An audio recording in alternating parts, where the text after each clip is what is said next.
Hello, I am Cassina Closet, and this is the project named Zym. I was asked, upon request, to make a dragon plushie, and bonus points if I could make it also a puppet. I have practiced and made small Muppets before, but this is a whole new field and a larger project than I have ever completed before. And overall, it turned out better than expected. I tried to include as many details as I could into the plushie and work with some techniques I was unfamiliar with, and they turned out really great actually, so I may implement them into future projects.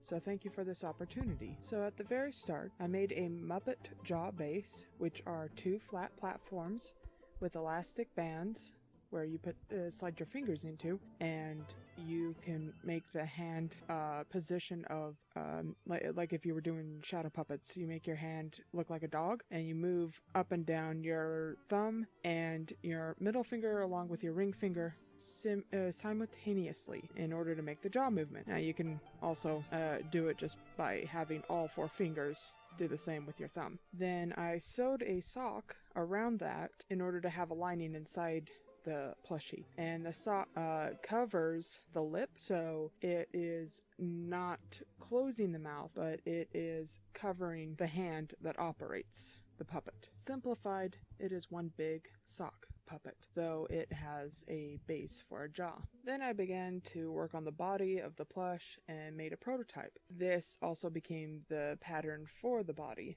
to size and figure out where the placement of the arm will be at the entrance. As I started to make the core of the head, I made a mini out of paper and tape, and then used that as a pattern and transferred that onto scrap pieces of floor foam or EVA foam, and carved those pieces out into making the skull of the plush, and building on top of that with upholstery foam pieces. The lip is felt, and then the eyes were actually googly eyes that you use for crafts, and I tore those apart, but I only wanted to use the plastic casing in order to make the eyes more cartoony and have a reflective light surface to play around with. My apologies, I lack photos in between making the pattern for the body and then cutting it out of Minky, and I also used the sewing machine to satin stitch, embroider, whatever you call it, little scales on the legs, on the inside and the outside. There is also the same kind of detail work on the belly to make the belly scales. And here's the head, all fleshed out.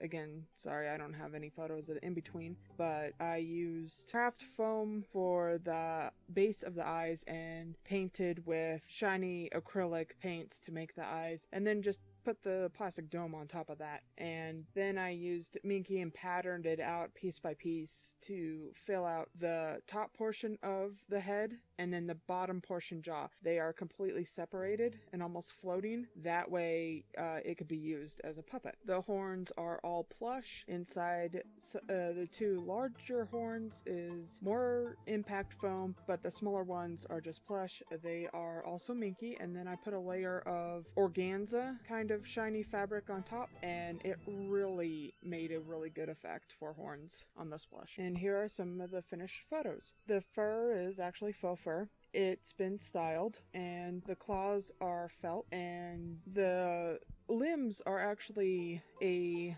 odd technique called a button joint for plushies, where the legs themselves are an individual unit and they can slide along the body frame, and so you can have it in different poses. You can have it sitting down or laying down, or they just kind of flop and wobble around, but it really helps so it's not so stagnant. The spines are made the same way as the horns, with the organza layering on top.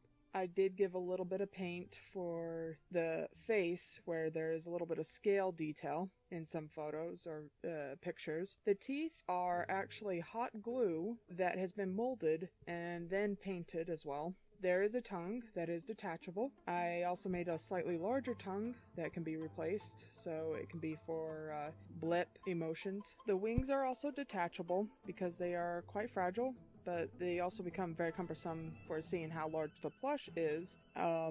It made it a lot easier to make the plush, as well as I'm pretty sure it will be easier to store in that manner. The wings can be folded. They have a wireframe inside them, and they are detachable with 2 snaps on the back. So yeah, with all that said and done, a Zym is finished, and one of the largest and hardest projects I have ever done. But it is gratifying to know how well it turned out. Hope you enjoy!